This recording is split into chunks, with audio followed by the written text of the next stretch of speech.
अस्सलाम वालेकुम। अच्छा, अब ये जो 7B है ना, इसमें मैंने चूंकि अगला ये शुरू करना था तो इसलिए इसको ए और बी करके तोड़ लिया है। तो अब दोबारा आ ही गए हैं तो दुरूद शरीफ पढ़ लें फिर से।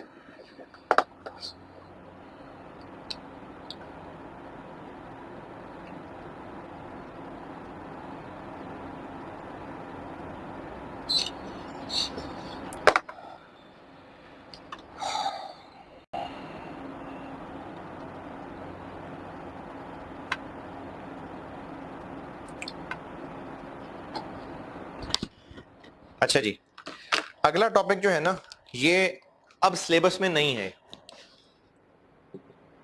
लेकिन चूंकि मैंने अभी रिवैल्यूएशन का जिक्र किया था तो इसलिए मैं अभी इसको डिस्कस कर लेता हूं, मुनासिब है। इफ्रिक 1 ये सिलेबस में अब नहीं है, ये पहले होता था। अब इसलिए नहीं है क्योंकि ये ना FR2 में चला गया हुआ है। लेकिन आई कैप का एक बड़ा सुनहरी असूल है कि जो पहले पढ़ा हुआ है वो आगे टेस्ट हो सकता है, हो भी जाएगा।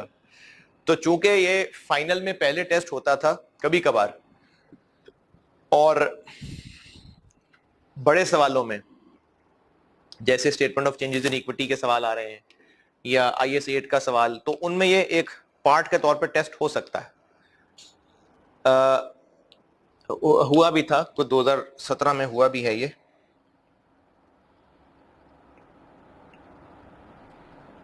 हाँ जी, ये ना कोई टेस्ट हुआ भी है।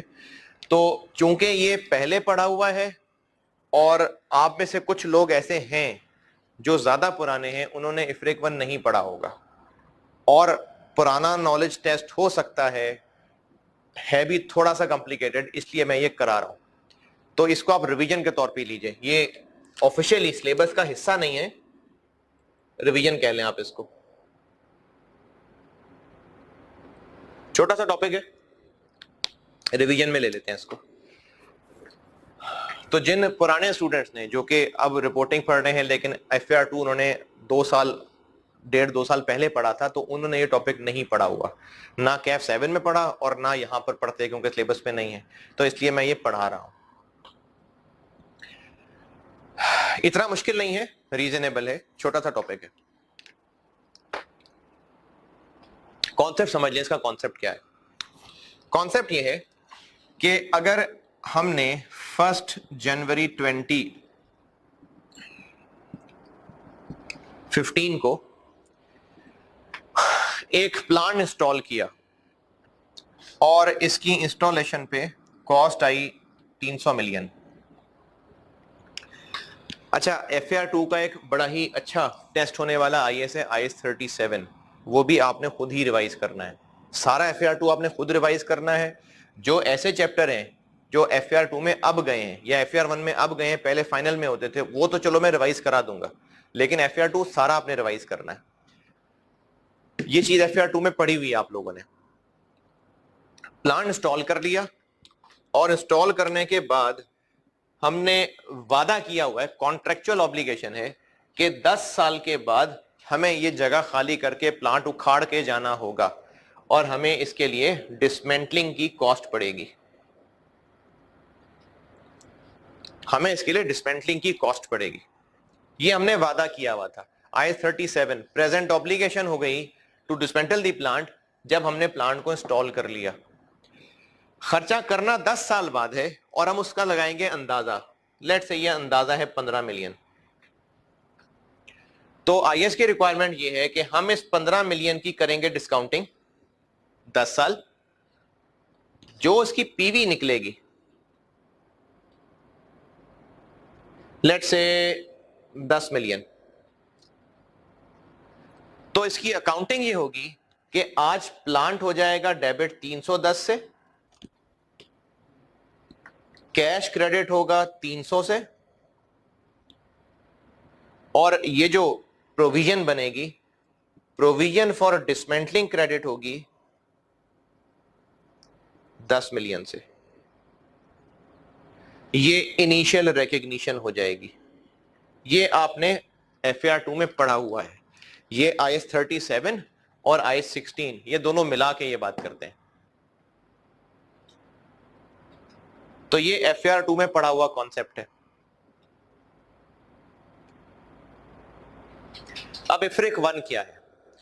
इफ्रिक 1 ये है कि जैसे जैसे कुछ साल गुजरते जाएंगे, अच्छा हाँ एक और बात, कुछ साल गुजरते जाएंगे, प्लांट डेप्रिशिएट होता जाएगा और ये जो प्रोविजन बनाई हुई थी ये बढ़ती जाएगी। क्यों? टाइम गुजरता जा रहा है, हमने इस 10 मिलियन को बढ़ा बढ़ा के 15 तक पहुंचाना है, और उस बढ़ाने को क्या कहते हैं? क्या अकाउंट इस्तेमाल होता है उसके लिए? Finance cost. इस 15 मिलियन की प्रेजेंट वैल्यू निकाली जाती है और प्लांट में डेबिट कर दिया जाता है। उसके बाद जैसे जैसे टाइम गुजरता जाता है, finance cost debit provision credit, finance cost debit provision credit, finance cost debit provision credit, और प्रोविजन फलते फूलते फलते यहां तक पहुंच जाते। ये आपने एफआर 2 में बचपन में पढ़ा हुआ। इफ्रिक 1 क्या कहता है? इफ्रिक 1 ये कहता है कि चूंकि कुछ साल गुजरने के बाद हालात में तब्दीली भी आ सकती है, कुछ नई इंफॉर्मेशन आ सकती है, तो उससे क्या होगा? ये अंदाजा चेंज हो सकता है। तो अगर ये अंदाजा चेंज हो जाए तो उसका क्या करना है ये सीखते हैं। ये जो अंदाजा है अगर ये चेंज हो जाए तो उसकी कोई अकाउंटिंग तो करनी पड़ेगी। ये तो आपने बचपन में सीखा हुआ है कि जब एस्टीमेट चेंज होता है तो वो प्रोस्पेक्टिवली चलता है, रेट्रोस्पेक्टिवली नहीं। यानी अगर 3 साल गुजरने के बाद एस्टीमेट चेंज हुआ तो जो पहले हो गया सो हो गया, जो डेप्रिसिएशन चार्ज कर रहा है वो चार्ज कर रहा है, अब से ऑनवर्ड जो अकाउंटिंग होगी वो नए एस्टीमेट के मुताबिक होगी। ये तो बचपन से अकाउंटिंग में सीखा हुआ है। तो इफ्रिक 1 ये बताएगा कि अगर कुछ टाइम गुजरने के बाद डिसमेंटलिंग की जो हमने ऑब्लिगेशन है, जो हमने खर्चा किया करना है, अगर इसके अंदाजे में कोई चेंज आ जाए, 2 चेंजेस हो सकते हैं, या तो अमाउंट चेंज हो जाए या फिर डिस्काउंट करने के लिए जो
डिस्काउंट रेट चाहिए होता है वो चेंज हो जाए, या खर्चे में चेंज आ सकती है या डिस्काउंट रेट में चेंज आ सकती है। In any case present value तो चेंज हो जाएगी ना। तो अगर इस अंदाजे में चेंज आ जाए तो उसको कैसे डील करना है ये इफ्रिक 1 में बताया गया।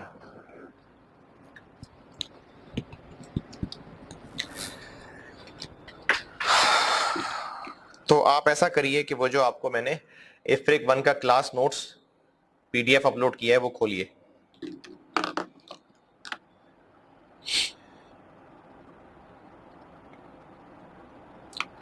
इफ्रिक 1 क्लास नोट्स होगा, एक पेज ही है बस।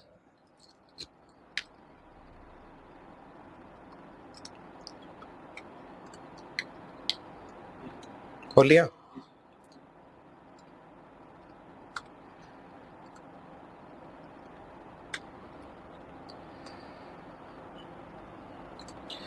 इसमें देखिए जो टॉप पे लिखा हुआ है वो मैंने लिखा हुआ है कि इसमें अगर चेंज आ जाएगी तो कैसे डील करना है। उसमें सबसे पहले तो देखें हमें अमाउंट ऑफ चेंज निकालनी है। इसका फार्मूला देखें, रेड कलर बना के लिखा हुआ मैंने। अमाउंट ऑफ चेंज निकालते हैं। फिर सुन लें करने क्या लगे हम कि जो इसमें चेंज आनी है उस चेंज को कैसे अकाउंट फॉर करना ये सिखाने लगा हूं। तो पहले चेंज की अमाउंट तो निकाल लेना, अमाउंट निकालें, फिर देखते हैं इसकी एंट्री क्या करेंगे। तो अमाउंट कैसे निकालनी है इसके लिए फार्मूला लिखा हुआ है। फार्मूला क्या लिखा हुआ है कि जिस दिन एस्टीमेट चेंज होगा अच्छा, ये भी एक बचपन की बात आपको याद दिला दूं। अगर किसी साल में एस्टीमेट चेंज हो रहा है और आपको बस ये कहा है कि ड्यूरिंग द ईयर, तो हम ये समझते हैं कि उस साल के पहले ही दिन चेंज हो रहा है। ये बचपन की एक बात है, दोबारा सुन लें।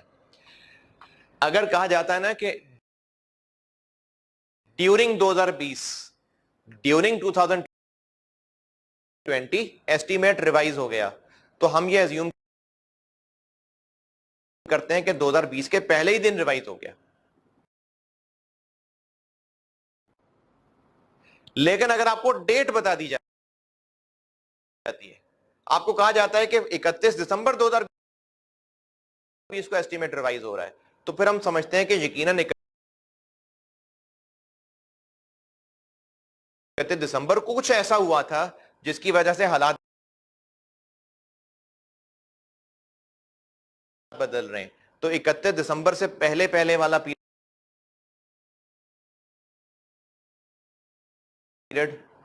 पुरानी डेप्रिसिएशन, और 31 दिसंबर के बाद वाला पीरियड नई डेप्रिसिएशन।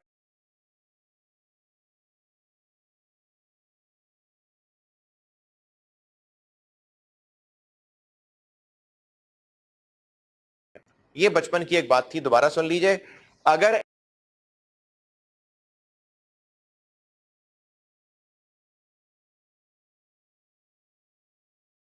एस्टीमेट चेंज होता है किसी साल में,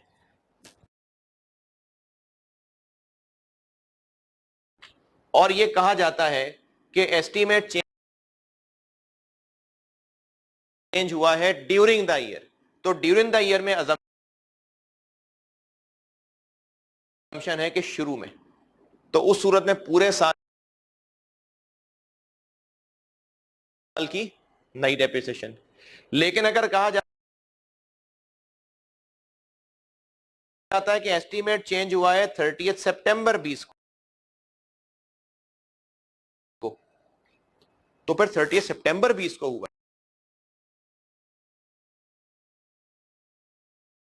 है, इससे इधर पुरानी डेप्रिसिएशन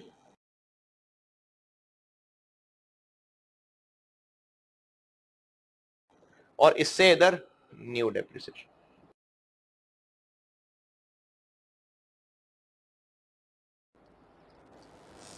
तो ये मुराद है मेरा at the date of estimate change. क्या मुराद है? अगर डेट बताई है तो वो डेट, और अगर ड्यूरिंग द ईयर 20 का है तो फिर डेट क्या है? फिर स्टार्ट ऑफ द 20। तो at the date of change हम दो फिगर्स कैलकुलेट करेंगे। एक फिगर होगी नए एस्टीमेट्स के मुताबिक इस ऑब्लिगेशन की पीवी, किस डेट पे? इस डेट पे नहीं, जहां एस्टीमेट चेंज हो रहा है, यहां आप जहां टाइम गुजरना था हम गुजार आए हैं, अब हम यहां खड़े हैं। तो फार्मूले के अंदर नई फिगर्स, नया डिस्काउंट रेट पीवी निकालेंगे इस पॉइंट तक, माइनस वो ऑब्लिगेशन जो ऑलरेडी हमारी बुक्स में आ रही थी। इन अदर वर्ड्स, पुरानी ऑब्लिगेशन, पुराने डिस्काउंट रेट, पीवी यहां तक। दोबारा,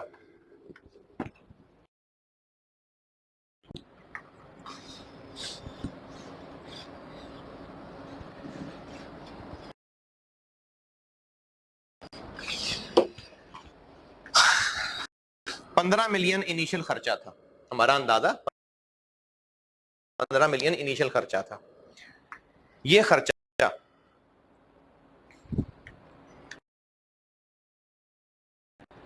प्लांट की कॉस्ट में ऐड करने के लिए डिस्काउंट किया होगा ना, 10 मिलियन आंसर आया था। ये किस दिन की पीवी थी? 1 जनवरी 15। अगर 4 साल गुजर गए हैं, 15, 16, 17, 18, हम 31 दिसंबर 18 पे खड़े हैं।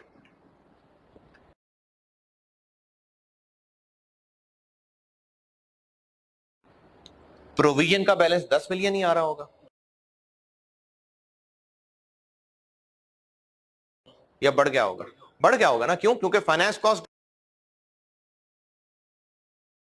Debit provision credit, finance cost debit provision credit, finance cost debit provision credit. फर्ज कर लेते हैं कि बढ़ते बढ़ते ये फल फूल के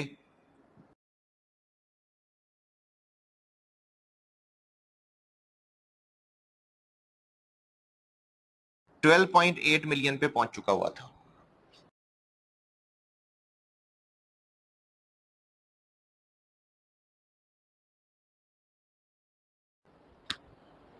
ये हमारी बुक्स में इसकी कैरिंग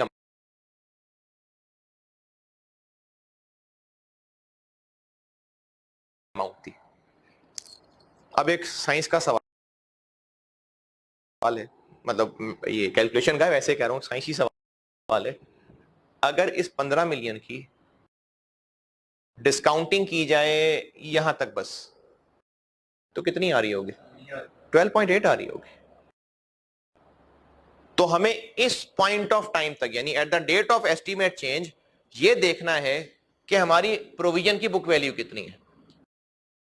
चाहे ऐसे देख लें, चाहे ऐसे देख लें। मैंने आपको जो वर्किंग का तरीका सिखाना है ना, उसमें हम ऐसे ही देखा करेंगे, लेकिन ऐसे भी देख सकते हैं। तो फार्मूले में माइनस के इधर राइट साइड पे देखें क्या लिखा हुआ है।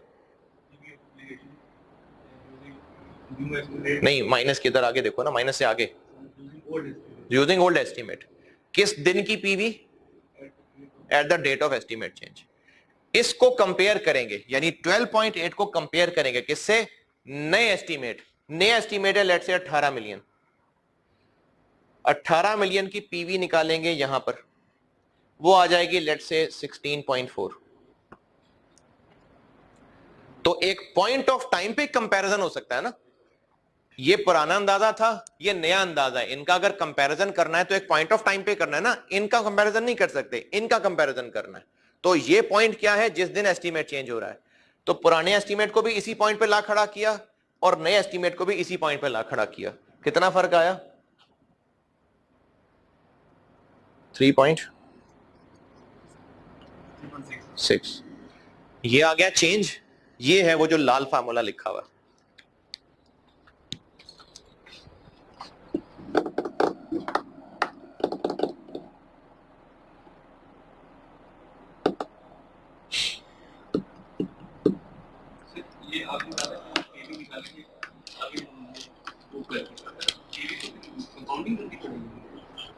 देखो, ये जो वैल्यू, मैंने इसको पीवी नहीं बोला था, मैंने इसको बोला था कि इस प्रोविजन की कैरिंग अमाउंट, इसको मैंने कैरिंग अमाउंट बोला था।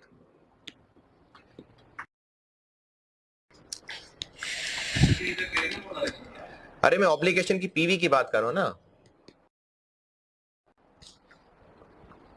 ये 15 मिलियन हमारी ऑब्लिगेशन है ना, तो इस 15 मिलियन की पीवी इस डेट तक, चाहे आप 15 को डिस्काउंट करके निकाल लें, चाहे 10 को कंपाउंड करके निकाल लें।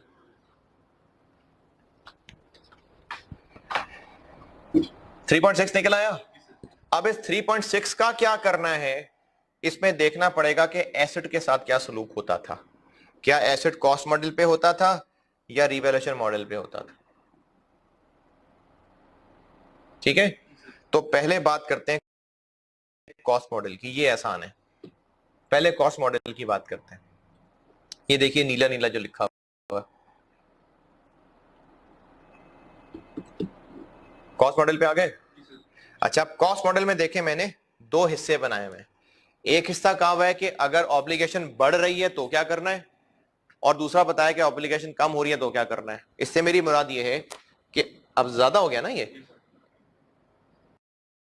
12.8 से बढ़ाना है ना इसको, तो इस इंक्रीज का क्या करना है? लेफ्ट वाला पासा। और अगर ये 10 हो जाता, 9 हो जाता, तो डिक्रीज हो रही होती, तो फिर राइट वाला पासा। पहले लेफ्ट वाली साइड देखते हैं। अगर ये बढ़ानी है तो पहले भी तो प्रोविजन बनाई थी, तो प्लांट ही डेबिट किया था ना। अब और बढ़ानी है तो क्या करें, प्लांट और डेबिट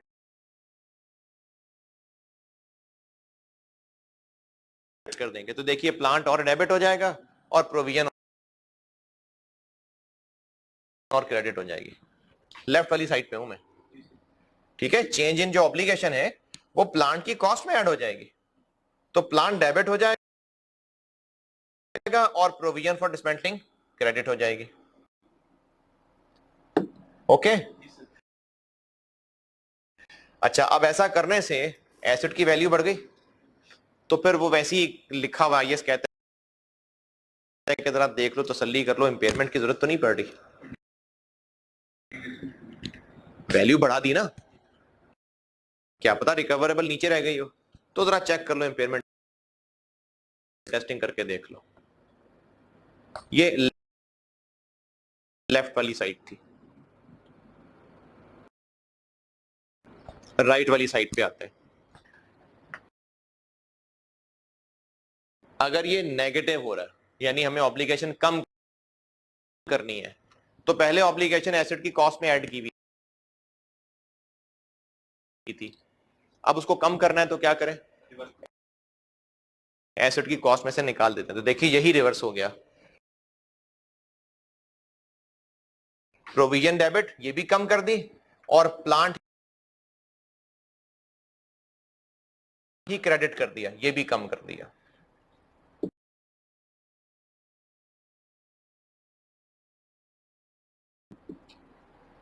और ये जो राइट साइड पे दूसरा बुलेट पॉइंट लिखा हुआ है, ये अभी रहने दें, मैं अगले लेक्चर में ना जब रिवैल्यूएशन करा लूंगा उसके बाद ये बताऊंगा।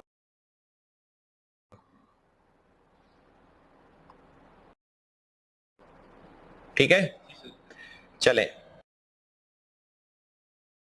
कॉस्ट मॉडल पे बात खत्म करते हैं, फिर अभी लेक्चर 8 में ब्रेक के बाद मैं आपको रिवैल्यूएशन कराता हूं।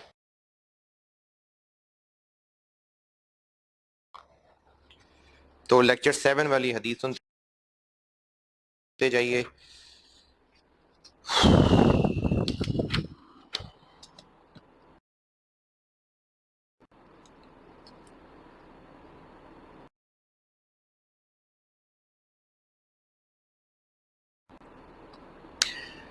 तिरमिज़ी में रिवायत है,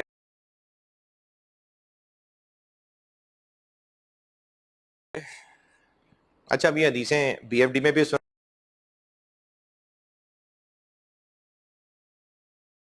और वोटिंग में भी सुना रहा हूं, तो मुझे तरतीब नहीं याद रही, हो सकता है आपको कुछ दोबारा सुनने में मिल जाए।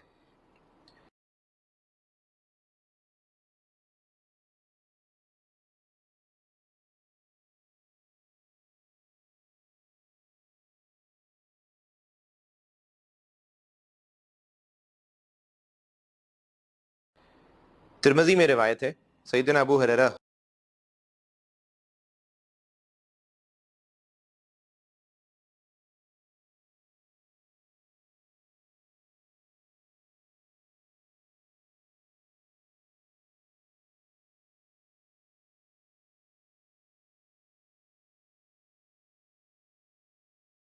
रज़ियल्लाहु तआला अन्हु से रिवायत है कि रसूल अल्लाह सल्लल्लाहु अलैहि वसल्लम ने फरमाया कि दो खसलतें, मतलब दो कैरेक्टरिस्टिक्स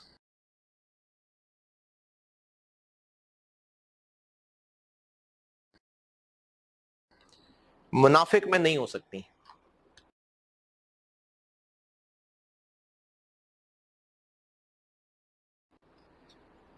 अच्छा चाल चलन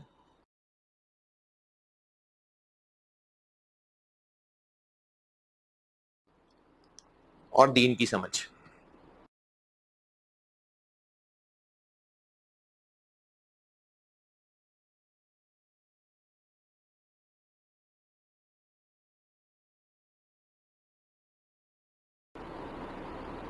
दो खसलतें मुनाफिक में नहीं हो सकती, अच्छा चाल चलन और दीन की समझ।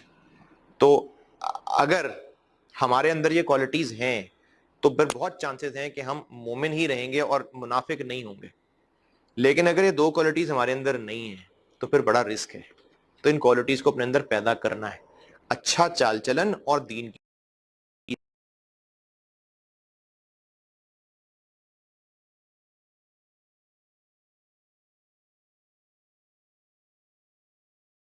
समझ, और जितनी मेहनत हम लोग रिपोर्टिंग समझ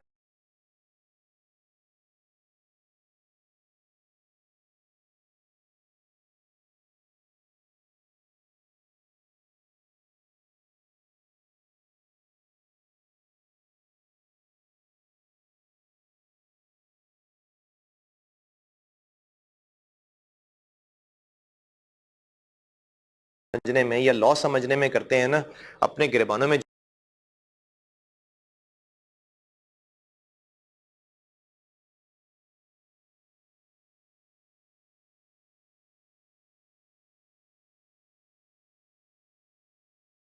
झांक के देखें, दीन समझने में उतनी मेहनत नहीं है।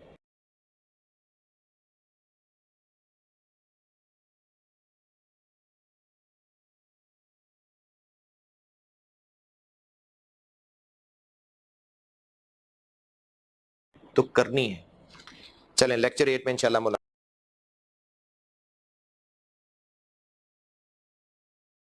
मुलाकात होती है।